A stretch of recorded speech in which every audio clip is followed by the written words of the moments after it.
পৃথিবীতে একজন মানুষই শুধু জানতেন যে তিনি পৃথিবীতে কতদিন বাঁচবেন, সেটা হচ্ছে সাইয়েদনা আদম আলাইহিস সালাম। ওনাকে বলে দেয়া হয়েছিল উমরুকা আলফু সানা, তুমি পৃথিবীতে বাঁচবে 1000 বছর। কয় বছর? সাইয়েদনা আদমের সামনে অনেকগুলো রুহু রাখা হয়। সাইয়েদনা আদম বললেন, এরা কারা? আল্লাহ বললেন, এরা হচ্ছে নাসালুক, তোমার বংশধর, পৃথিবীতে তোমার পর এরা পৃথিবীতে আসবে। সাইয়েদনা আদম বললেন, আল্লাহ ওই যে একটা রুহু দেখা যায়, এটার নাম কি? আল্লাহ বললেন, হাদা ইবনুকা দাউদ, এটা তোমার ছেলে দাউদ, সে দুনিয়াতে নবী হয়ে আসবে, তার ছেলে সুলাইমান নবী হয়ে আসবে।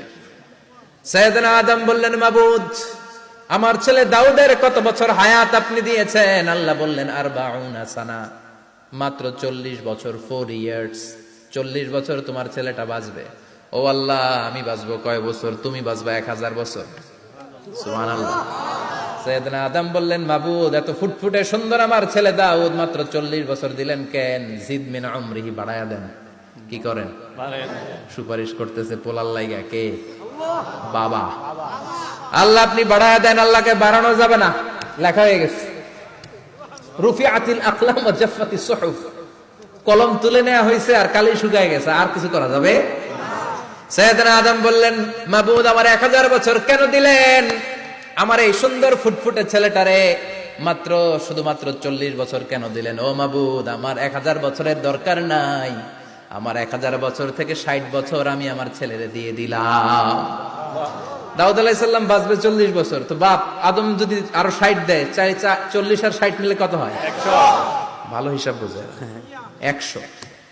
আর আদম আলাইহিস সালাম পেয়েছিলেন 1000 বছর, 60 কমে গেলে রইল কত? 940 বছর পৃথিবীতে থাকার পরে মালাকুল মাউত চলে এসেছে। কারণ এটা on time, the death will come on time, it never late, কখনো দেরি হয় না।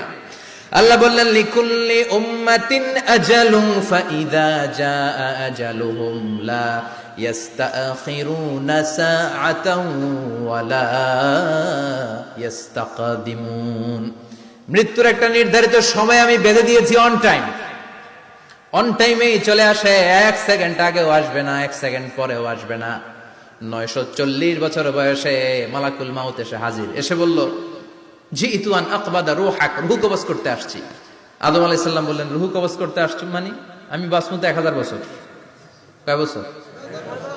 মালাকুল মাউত বললেন, না না, ওই যে আগের কথা স্মরণ করেন, আপনি 60 বছর দিয়া দিছিলেন। কয় না, আমি দেই নাই, আমি আরো বাঁচুম, আরো 60 বছর পাওনা আছি, আমি দেই নাই। মালাকুল মাউত বললেন, আপনি দিয়েছেন? আদম বলে, দেই নাই। মালাকুল মাউত বলে, আল্লাহ ঘটনা দেখেন, দিয়া কয় দেই নাই। আল্লাহ কয়, থাক, কথা কইস না, আয়া পড়। সুবহানাল্লাহ পড়। নাসিয়া আদম ফানাসিয়া বানু, ভুলে গেছেন আমি, আমরা ভুলে যাই, আমরা খেয়ে বলছি খাই নাই,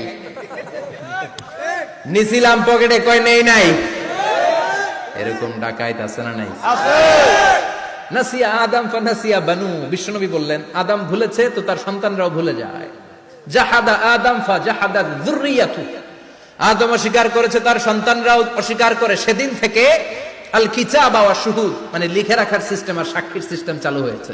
সুবহানাল্লাহ পড়েন। সুবহানাল্লাহ। 940 বছর বয়সে মালাকুল মাউত এসে আদম আলাইহিস সালামের রূহ নিতে পারে নাই। উনি 1000 বছর যখন হয়েছে তখন এসে সাইয়েদনা আদম আলাইহিস সালামের রূহ কবজ করেছে।